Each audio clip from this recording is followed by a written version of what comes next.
আসসালামু আলাইকুম এভরিওয়ান। বোনের মৃত্যু গল্পের 10 নম্বর পার্ট নিয়ে চলে আসলাম। তো বেশি কথা না কইয়া চলুন গল্প শুরু করা যাক। বলতে বলতে দরজা বন্ধ করে চলে গেল। ইস কি ঠান্ডা লাগছে। এখন এখান থেকে কিভাবে বের হব কিছুই তো মাথায় আসছে না। কালকে প্রথম ডিউটি আমার, যেভাবে হোক না কেন এখান থেকে আমাকে যেতেই হবে। বাঁচার জন্য খুব চেষ্টা করছি। হাতগুলো মনে হয় লাল হয়ে গিয়েছে, কিন্তু আবার রুমে দ্বিতীয়বারের মতো আলো জ্বলে উঠল। সামনে তাকিয়ে আমি হতভম্ব হয়ে গেলাম। আরে এ তো ফাহিমের বাবা। আর ফাহিম, এ তো বাঁচার চেষ্টা করবি না, তুই চাইলেও এখান থেকে পালাতে পারবি না। আমি বললাম আমার মনে হয় বহুদিন পর সাথে গত থেকে বের হয়েছে। ফাহিম বলল, তোরে আমার সেই দিনই মেরে ফেলা উচিত ছিল। তুই আমার ছেলের দুইটা হাত কেটে দিয়েছস, এরপরও আমি তোরে কিছু করিনি, কিন্তু আজকে তোরে আমি কুকুরের মতোই মারবো। আমি বললাম চেষ্টা করে দেখতে পারিস। সে দেখতে হবে না, আমি যা বলি এমনি হয়ে যায়। কিন্তু একটা জিনিস বুঝলাম না, সেই ছেলেটা কারোর সাথে পর্যন্ত উঁচু গলায় কথা বলতো না, সে কিভাবে পারলো আমার ছেলের হাতটা কেটে দিতে? আমি বললাম আমি তো খারাপ পথে যেতে চাই না, কিন্তু তোদের মতো কিছু কুকুরের বাচ্চার জন্য যেতে হয়েছে। তবে কুকুরের ছেলে মেয়ে যে কুকুরই হয় সেটা হয়তো তোদের না দেখলে বুঝতে পারতাম না। ফাহিমের বোন চোখ ডলডল করে বলল, বাবা ও আমাদের কুকুর বলছে, একটু ভালো করে আদর করে দাও। আর কালকের পর থেকে আমি ওকে আর যেন এই পৃথিবীতে না দেখতে পাই। আমার খুব ঘুম পাচ্ছে, আমি এখন গেলাম বাবা। আমি বললাম আরে যাবি কেন, আমাকে মারবি না? তোর কত দম আছে তা আজকে আমি পাল্লা দিয়ে ওজন করে দেখব। আমি বললাম আমার বাহু দুটো ধম বন্ধ আছে, তবে আমি যদি এখান থেকে যেতে পারি তোদের কাউকে ছাড়বো না, এটা মনে রাখিস। কিন্তু তুই তো আজকে এখান থেকে যেতেই পারবি না। ফাহিম বলল, বাবা এত কিছু কিসের কথা, শালাকে মেরে দাও। মানুষ কাঁদে, মানুষ হাসে ও জমিনের ভিতরে, তবে তোরে শালা মারবো ওরে কুত্তার মতোই। আমি বললাম এই কবিতার মানে কি জানিস? ঠিক এভাবেই তোদের আমি মারব, কুকুরের মতো, তাই নাকি? ওনার হাত থেকে লাঠিটা দিয়ে আমাকে মারতে লাগলো।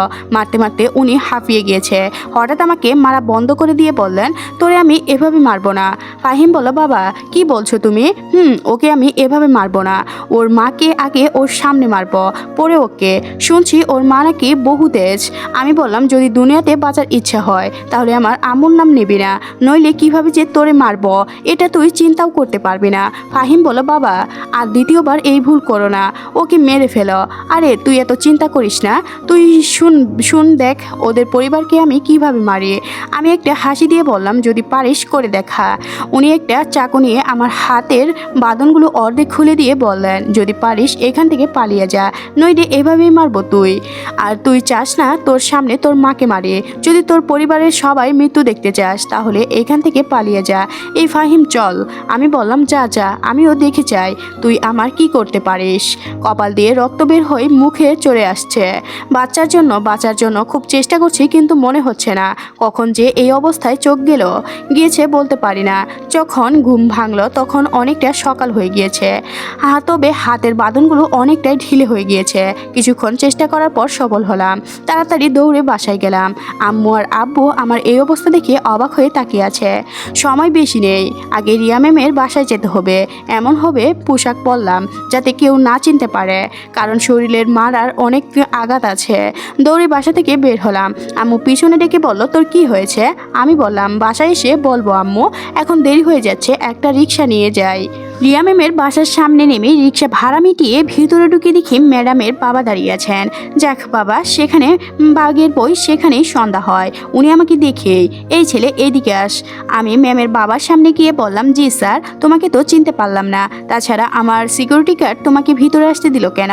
আমি বললাম, আরে স্যার আমাকে চিনতে পারলেন না, আমি রেদওয়ান। উনি আমার দিকে একবার ভালো করে তাকিয়ে দেখলেন।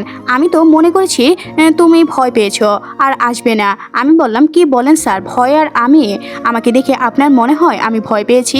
আচ্ছা যাক, সেসব কথা বাদ দাও তো, এখন বলো প্রথম দিন এত দেরি করলে কেন? আমি বললাম, স্যার দেরি করতে চাইনি, কিন্তু আমার ব্যথা ছিল, মাথা ব্যথা ছিল। মিথ্যা বললাম, প্রথম দিন দেরি করছো তো মাফ করলাম, দ্বিতীয়বার যেন এমন ভুল না হয়। আমি বললাম, না আর কখনো হবে না। এখন কি আমি যেতে পারি? যাবে, তবে তোমাকে দেখে কেউ চিনতে পারবে না। হঠাৎ এই রূপ নিলে কেন? আমি বললাম, আমি শুধু ম্যামের বডিগার্ড হয়ে থাকতে চাই না, আমি ওনার পাশে একজন গোয়েন্দা হয়েও কাজ করব। এজন্য কেউ যেন দেখে আমাকে না চিনতে পারে, এই জন্যই আমি এই পোশাক পরলাম। তোমার কথা শুনে আমি সত্যি খুব খুশি হয়েছি। এমন বডিগার্ড থাকলে আমারও মনে হয় আমার মেয়ের কিচ্ছু হবে না। সকালে কিছু খেয়ে আসছ? আমি বললাম, আপনি আমার খাবারের কথা বলবেন না। ওই দিন আপনি আমাকে পরীক্ষা করতে বিষ খাইয়ে দিলেন, সারা জীবন মনে থাকবে।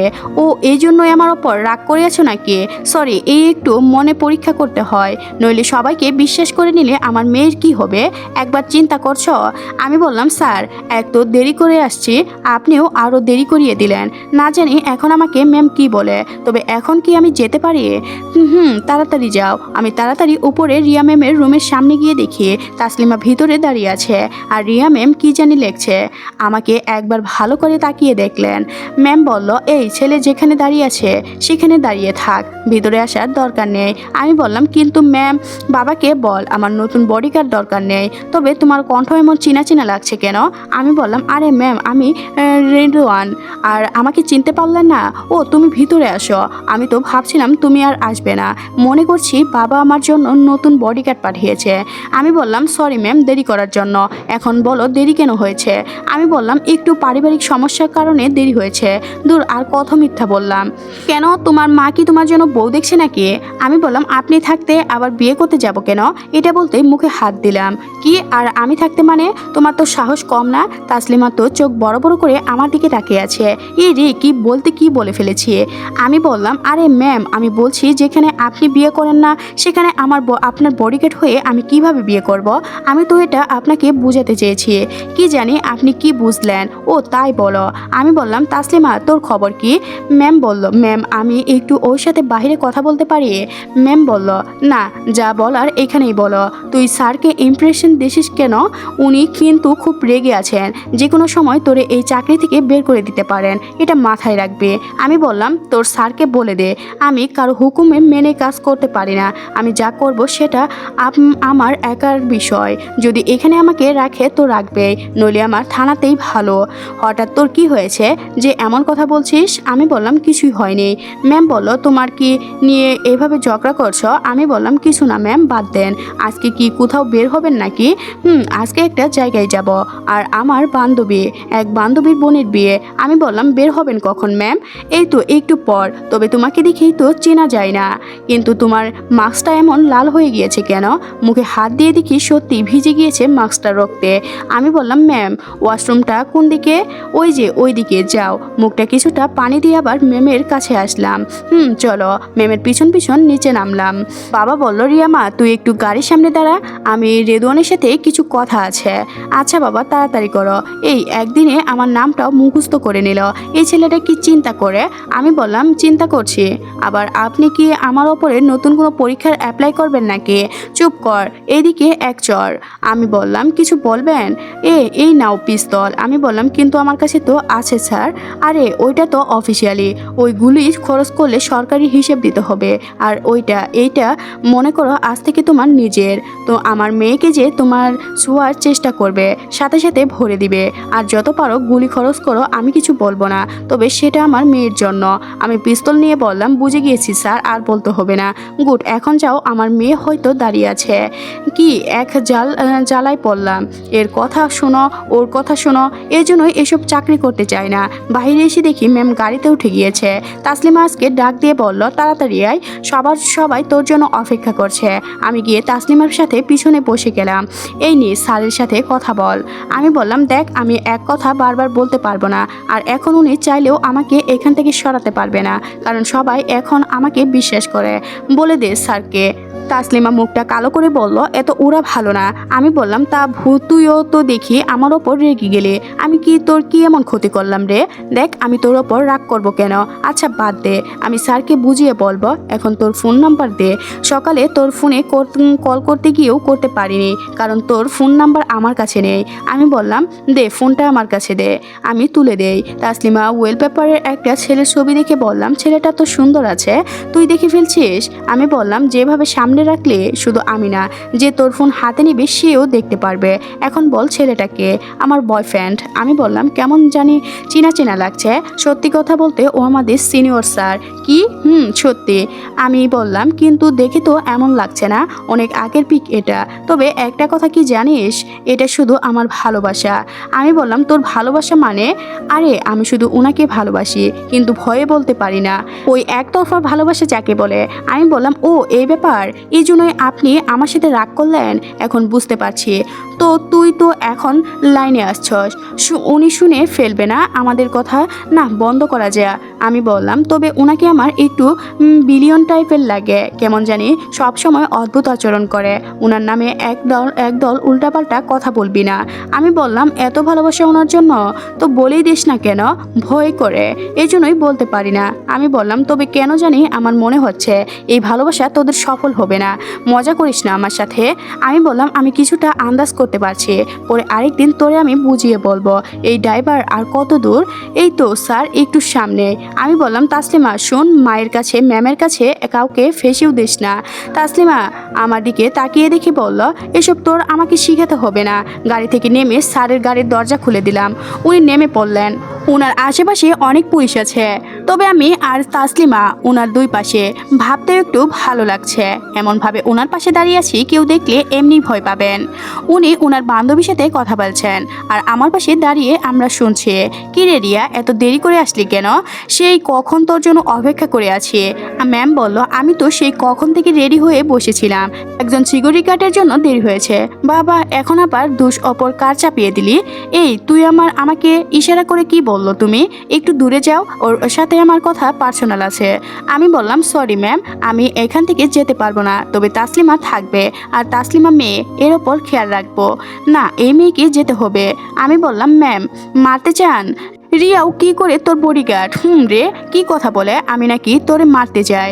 আমি বললাম ম্যাম ওনার হাব ভাব ভালো লাগছে না, দেখ তোর বডিগার্ডকে এখন থেকে যেতে বল, নইলে আমি ওরে খুন করে নেব। পিস্তল বের করে বললাম এটা তো ভালো করে চিনেন। রিয়া ম্যাম একটা হাসি দিয়ে বলল কি রে তুই কি আবার ভয় পেলি? মেয়েটা ভয়ে একাকার হয়ে বলল না না, আমি আবার ভয় পাবো কেন? বুঝে গিয়েছি, আর বলতে হবে না। শোন, ওদের কাজ আমাকে সুরক্ষা দেওয়া, তুই বললেও শুনবে না। রেদওয়ান আর তাসলিমা একটু ওইদিকে যাও। আমি কতটা সময় থাকবো ম্যাম? এই 10 মিনিট। তাসলিমা বলল যদি ম্যামের কিছু হয় না তো কি হবে জানেন? আমি বললাম এই রিয়া, এসব বডিগার্ড দিয়ে আর কিচ্ছু যায় আসে না। দেখ মনে হয় একদম নিষ্পাপ, আর ভিতরে শুধু এটাই শুনে আমার ম্যামের থেকে একটু দূরে চলে আসলাম। রেদওয়ান তুই তো আজকে ফাটিয়ে দিলে। আমি বললাম ম্যামের বডিগার্ড আমি, এটা মাথায় রাখতে হবে না স্বরাষ্ট্রমন্ত্রী দিনে, কেমন যেন একটা সম্মান লাগে না রে? ঠিকই বললি, শরীরে আলাদা একটা ভাব জমে গিয়েছে। আমি একটা হাসি দিয়ে বললাম তোর পিছনে তো এখন ছেলে লাইন লেগে থাকবে। তাসলিমা চুল ঠিক করতে করতে বলল তাই তো, এটা তো আমি চিন্তাও করি নেই। হঠাৎ আবার তাসলিমা মুখ কালো হয়ে গিয়েছে। আমি বললাম কি হয়েছে, মুখ অন্ধকার করে গেলে কেন? তাসলিমা আস্তে করে বলল স্যার বকা দিয়েছে। আমি বললাম দূর, এই জন্য আমি বলি কারো কথা শুনে কাজ করতে চাই না, যখন যা বলবে তাই শুনতে হবে। কাজ করাও তো একটা মজা আছে নাকি? উনি তো তোর আজকের পর থেকে আর চাকরিতে রাখবেন না বলছে। আমি একটা হাদিস দিয়ে বললাম দেখা যাবে কে কাকে চাকরিতে রাখে। বিয়ের ঝামেলা মিটিয়ে গাড়ির কাছে গেলাম, কিন্তু অবাক করে দিয়ে ম্যাম সবাইকে চলে যেতে বলল। আমাকে আর তাসলিমাকে রেখে ড্রাইভারকেও বিদায় করে দিলেন। ম্যাম আমাদের গাড়িতে উঠতে বললেন। আজকের গল্পটি এ পর্যন্ত শেষ হয়ে গেল। পরবর্তী পার্ট কমেন্ট বক্সে লিঙ্ক দেওয়া আছে, তো সবাই দেখে নেবেন এবং চ্যানেলটি সাবস্ক্রাইব করে নেবেন। নতুন চ্যানেলে আপলোড দেওয়া হবে পরবর্তী পার্টগুলো। ধন্যবাদ সবাইকে, ভালো থাকবেন।